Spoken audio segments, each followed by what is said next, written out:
Hey everyone, today we're making tri-tip on the Island Grillstone with a wee bit of an island flair. The Cooking Everything Outdoor show is sponsored by Camp Chef at OutdoorCooking.com and IslandGrillstone.com. Island Grillstone, Island Tri-Tip.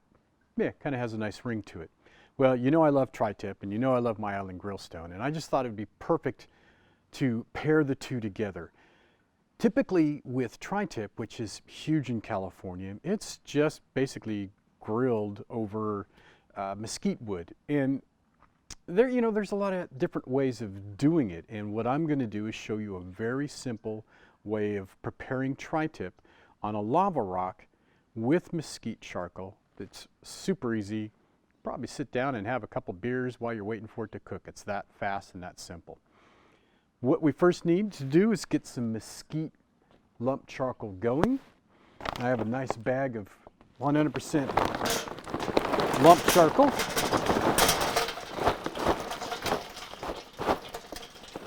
And I'm going to get that going, and then we're going to spread that out around the perimeter of our Weber kettle. What I have here is a trimmed tri-tip.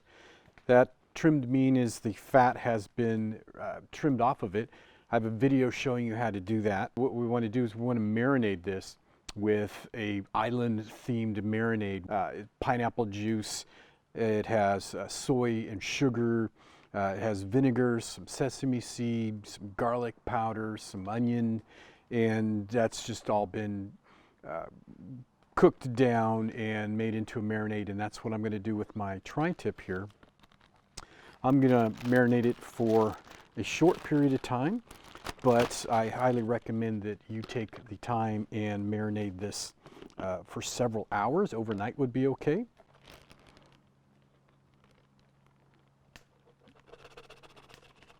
That just smells so good. There's just something about pineapple and soy that just makes your mouth water. And now we're going to let that set and marinate for a little while. Our mesquite is getting going there. I'm going to pour that around my kettle, as I said, then I'm going to add a little bit more to it.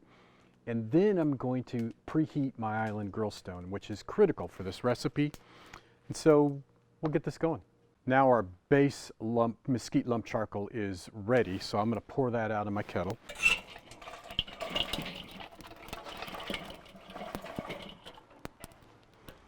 Just spread a little bit of that out. I'm going to add a bunch more.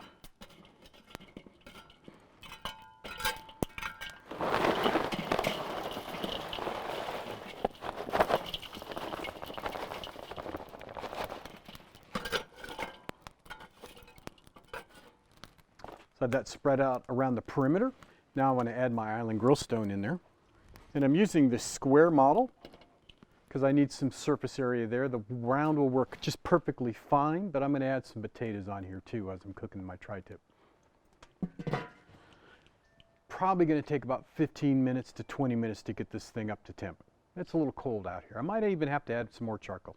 So while our grillstone is heating up, or preheating is basically what we're doing, I want to slice up some onion, which we're going to use for the bed of the tri-tip.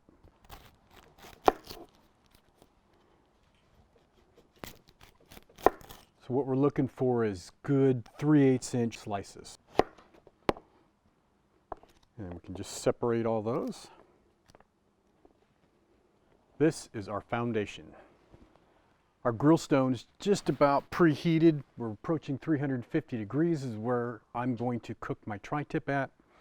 I'm also going to throw some fingerling potatoes and mushrooms and whole garlic cloves on there as I'm cooking the tri-tip. So this is going to be very, very simple. I'm just going to take my, these are baby bellas and fingerling potatoes. I'm going to drizzle some olive oil over there. Add some garlic salt, a little bit of parsley in there, fresh ground black pepper. And then we'll give this just a little bit of a mix up here, get everything evenly coated. And this is going to go right on the Island Grillstone as the tri-tip's cooking. One thing I forgot to tell you is that you're going to need a wireless thermometer. It's not critical, but it makes it much easier because we don't want to keep peeking and poking. So we're going to do it just once.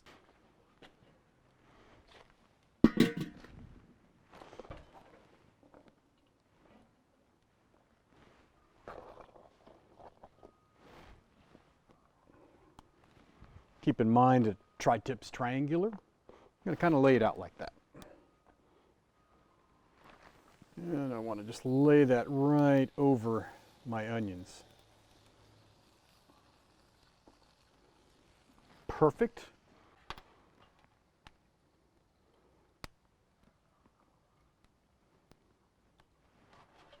Okay, I can set that aside. Now we're going to add our potatoes, our garlic, and our mushrooms. I'm just going to dump those right on the grillstone right there. That's it. It's gorgeous, isn't it? Let's cover it up and go have a beer.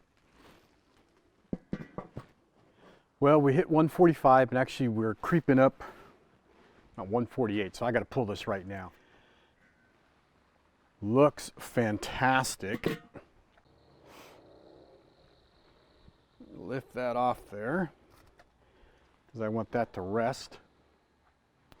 My mushrooms, and they've got some of the goodness from the tri-tip on there.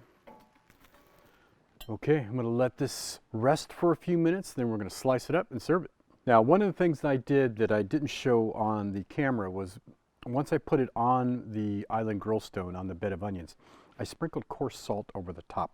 And the reason I do that is because it helps balance out the sweetness of the marinade. Tri-tip has grain running two ways in it, and we have to cut across the grain. So always the best thing to do is to split your tri-tip in half. Look at that. So now, on this piece, my grain's going this way, and on this piece, my grain's going this way. So I'm going to cut off some pieces on this so we can plate this up. You have to cut across the grain, otherwise it's tough and chewy. You can cut these as thick or as thin as you want.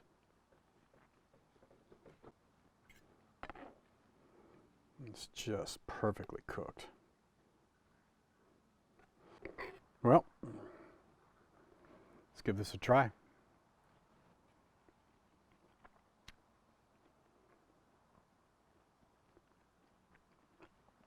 That is so tender. There is no effort whatsoever. The marinade adds a nice flavor to it, kind of a sweet, fruity little tropical taste that's offset by the salt nicely. Oh my gosh, it's so tender. That's my Island Grillstone tri-tip. I hope you like this. Give it a try. I know you'll like it if you do. It just pops, and it's a great way of cooking tri-tip that you may not have done before. And that's it. Make sure you go and visit the website, cooking-outdoors.com. Visit me, go sign up to all my stuff, and I will see you when I see you.